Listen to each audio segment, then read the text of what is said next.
ओम शांति। 1/11/20 की अव्यक्त वाणी है।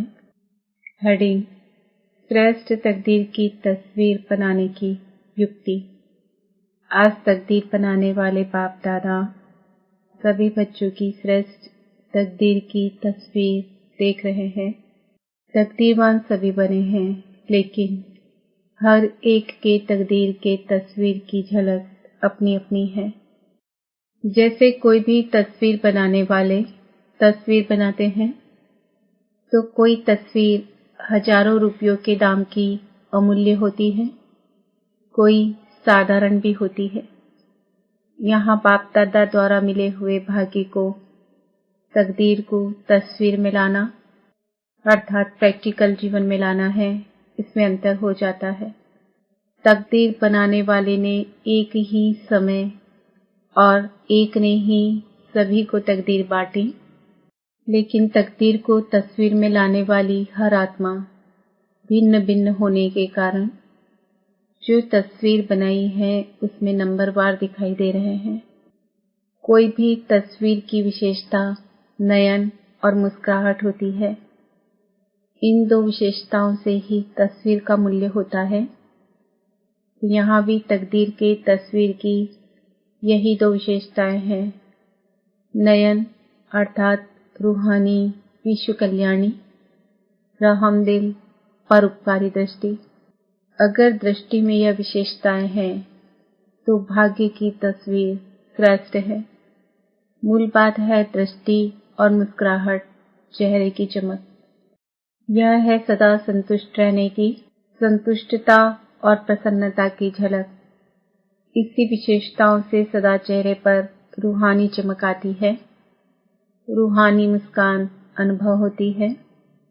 यह दो विशेषताएं ही तस्वीर का मूल्य बढ़ा देती है। तो आज यही देख रहे थे। तकदीर की तस्वीर तो सभी ने बनाई है। तस्वीर बनाने की कलम बाप ने सबको दी है। वह कलम है श्रेष्ठ स्मृति, श्रेष्ठ कर्मों का ज्ञान, श्रेष्ठ कर्म और श्रेष्ठ संकल्प अर्थात स्मृति। इस ज्ञान की कलम द्वारा हर आत्मा को अपने तकदीर की तस्वीर बना रही है और बना भी ली है। तस्वीर तो बन गई है ना, नैन चैन भी बन गए हैं। अब लास्ट टचिंग है संपूर्णता की, बाप समान बनने की।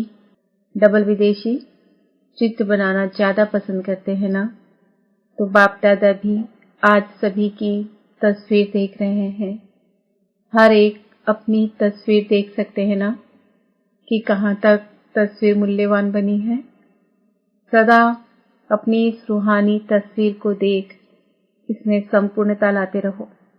विश्व की आत्माओं से तो श्रेष्ठ भाग्यवान कोटों में कोई में भी कोई अमूल्य व श्रेष्ठ भाग्यवान तो हो ही, लेकिन एक है श्रेष्ठ, दूसरे हैं श्रेष्ठ ते श्रेष्ठ।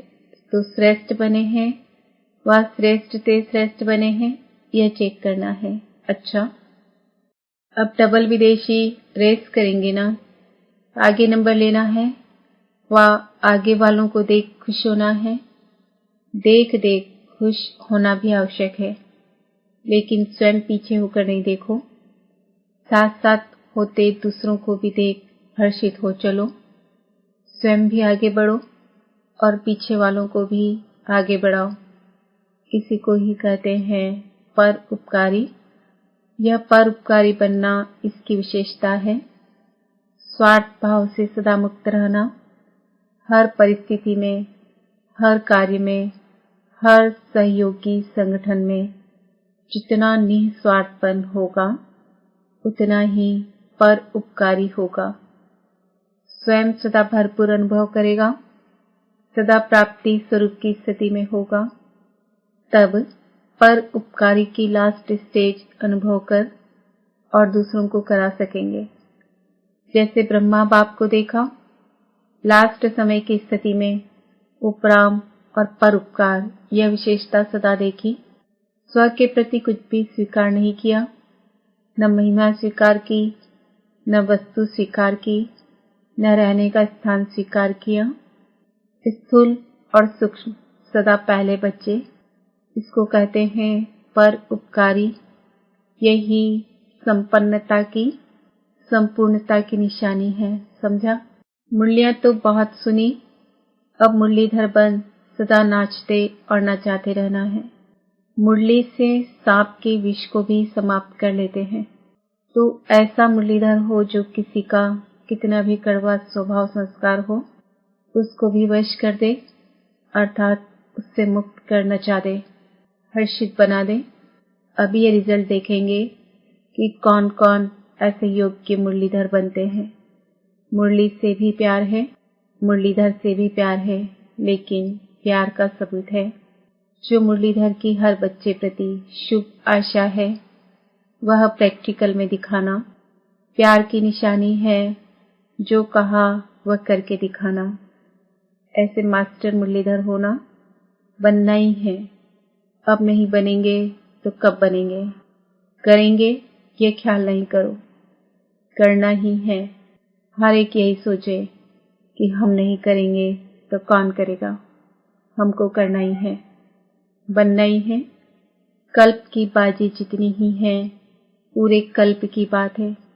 तो फर्स्ट डिवीजन में आना है, यह दृढ़ता धारण करनी है। कोई नई बात कर रहे हो क्या?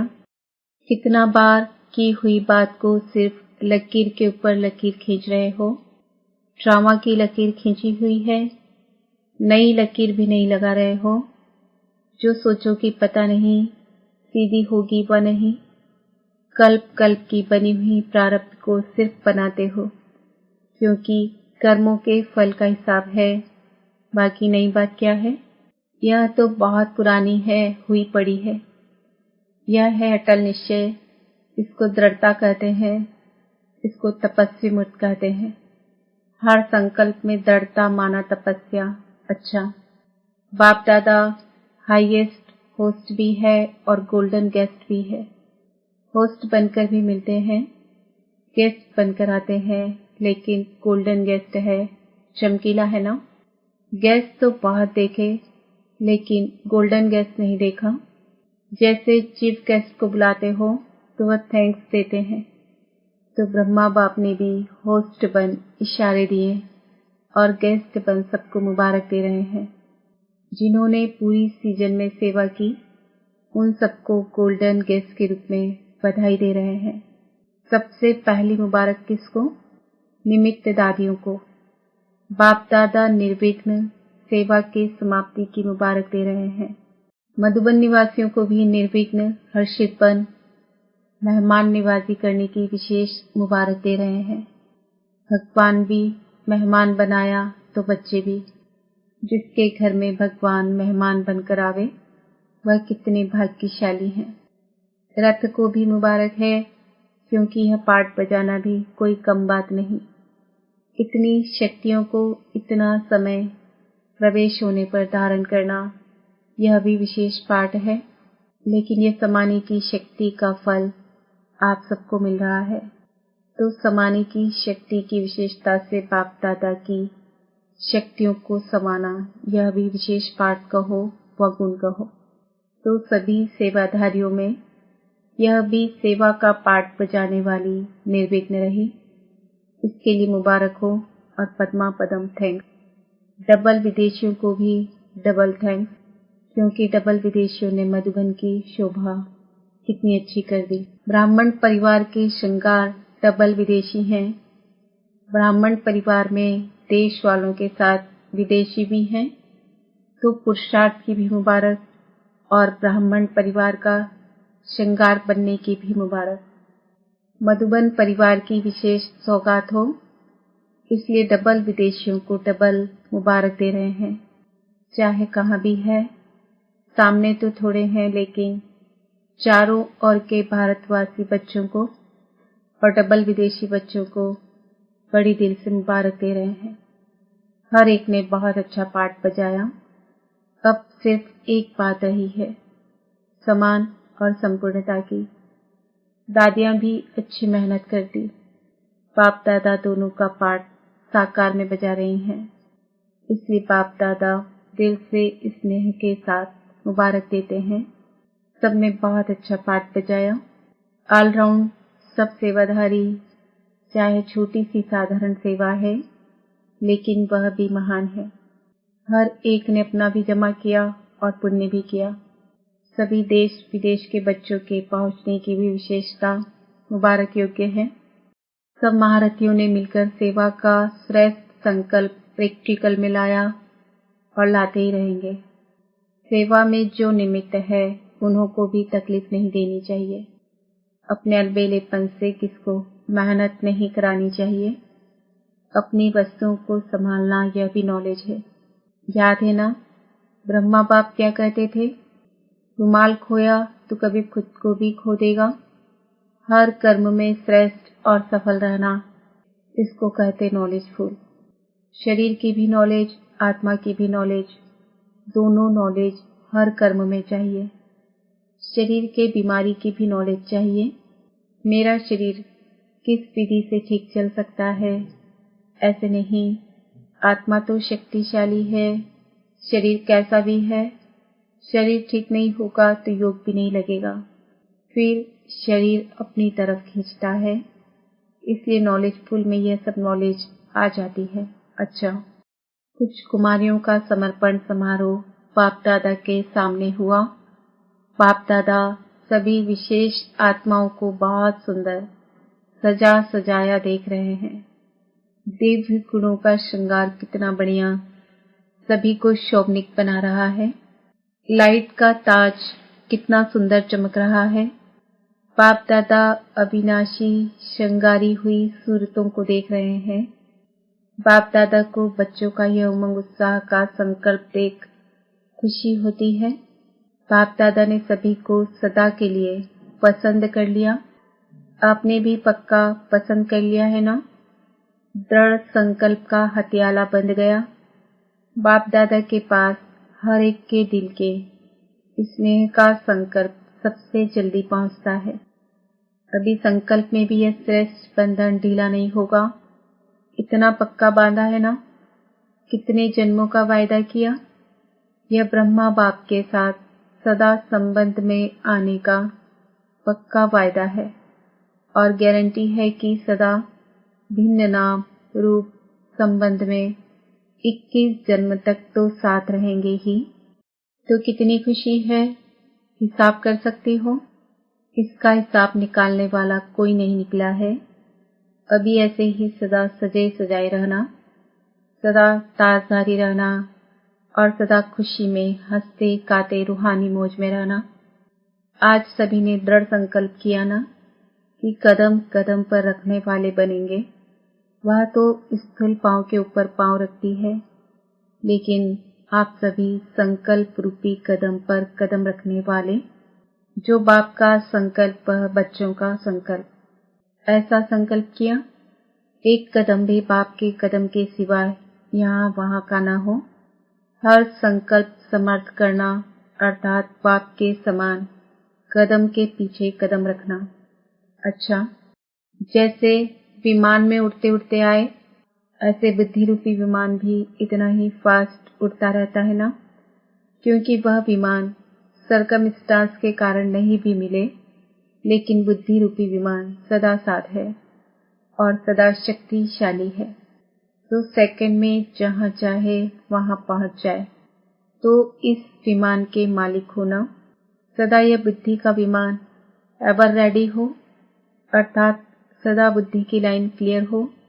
बुद्धि सदा ही बाप के साथ शक्तिशाली हो, तो जब चाहेंगे तब सेकंड में पहुंच जाएंगे। जिसका बुद्धि का विमान पहुंचता है उसका वह भी विमान चलता है। बुद्धि का विमान ठीक नहीं तो वह विमान भी नहीं चलता। अच्छा, सदा अपने को राजयोगी श्रेष्ठ आत्मा अनुभव करते हो। राजयोगी अर्थात सर्व कर्मेंद्रिय के राजा। राजा बन कर्मेंद्रियों को चलाने वाले, न कि कर्मेंद्रियों के वश चलने वाले। जो कर्मेंद्रियों के वश चलने वाले हैं उनको प्रजा योगी कहेंगे, राजयोगी नहीं। जब ज्ञान मिल गया कि यह कर्मेंद्रियां मेरे कर्मचारी हैं, मैं मालिक हूँ, तो मालिक कभी सेवादारियों के वश नहीं हो सकता। कितना भी कोई प्रयत्न करे, लेकिन राजयोगी आत्माएं सदा श्रेष्ठ रहेंगी। सदा राज्य करने के संस्कार अभी राजयोगी जीवन में भरने हैं। कुछ भी हो जाए, यह टाइटल अपना सदा याद रखना कि मैं राजयोगी हूँ। सर्वशक्तिवान का बल है, भरोसा है, तो सफलता अधिकार रूप में मिल जाती है। अधिकार सहज प्राप्त होता है, मुश्किल नहीं होता। सर्व शक्तियों के अधिकार से हर कार्य सफल हुआ ही पड़ा है। सदा फक्र रहे कि मैं दिल तक नशीन आत्मा हूँ। यह फक्र अनेक फिक्रों से पार करा देता है। फक्र नहीं तो फिक्र ही फिक्र है, तो सदा फक्र में रह। वरदानी बन, वरदान बांटते चलो। स्वयं संपन्न बन, औरों को संपन्न बनाना है। औरों को बनाना अर्थात स्वर्ग के सीट का सर्टिफिकेट देते हो। कागज का सर्टिफिकेट नहीं, अधिकार का। अच्छा, हर कदमों में पद्मों की कमाई जमा करने वाले अकुत खजाने के मालिक बन गए। ऐसे खुशी का अनुभव करते हो, क्योंकि आजकल की दुनिया है ही धोखेबाज। धोखेबाज दुनिया से किनारा कर लिया। धोखे वाली दुनिया से लगाव तो नहीं। सेवा अर्थ कनेक्शन दूसरी बात है, लेकिन मन का लगाव नहीं होना चाहिए। तो सदा अपने को तुच्छ नहीं, साधारण नहीं, लेकिन श्रेष्ठ आत्मा है। सदा बाप के प्यारे हैं। इस नशे में रहो, जैसा बाप वैसे बच्चा। कदम पर कदम रखते अर्थात फॉलो करते चलो, तो बाप समान बन जाएंगे।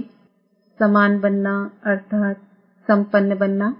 ब्राह्मण जीवन का यही तो कार्य है। सदा अपने को बाप के रूहानी बगीचे के रूहानी गुलाब समझते हो। सबसे खुशबू वाला पुष्प गुलाब होता है। गुलाब का जल कितने कार्यों में लगाते हैं। रंग रूप में भी गुलाब सर्वप्रिय है।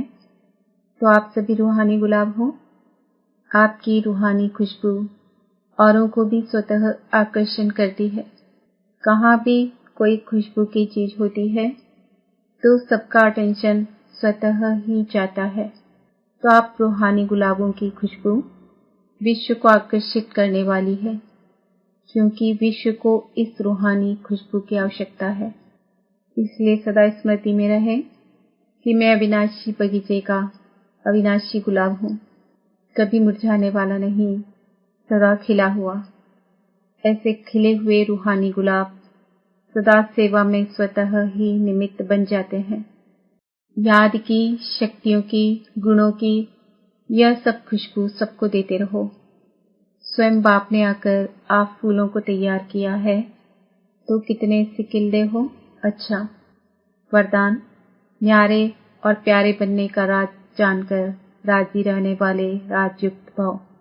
जो बच्चे प्रवृत्ति में रहते न्यारे और प्यारे बनने का राज जानते हैं, वह सदा स्वयं भी स्वयं से राजी रहते हैं, प्रवृत्ति को भी राजी रखते हैं। साथ साथ सच्ची दिल होने के कारण साहेब भी सदैव उन पर राजी रहता है। ऐसे राजी रहने वाले राजयुक्त बच्चों को अपने प्रति व अन्य किसी के प्रति किसी को काजी बनाने की जरूरत नहीं रहती, लेकिन वह अपना फैसला अपने आप कर लेते हैं। इसलिए उन्हें किसी को काजी, वकील या जज बनाने की जरूरत ही नहीं। स्लोगन, सेवा से जो दुआएं मिलती हैं, वह दुआएं ही तंदुरुस्ती का आधार है। आज का सुमान है, मैं आत्मा राजयुक्त हूँ। ओम शांति।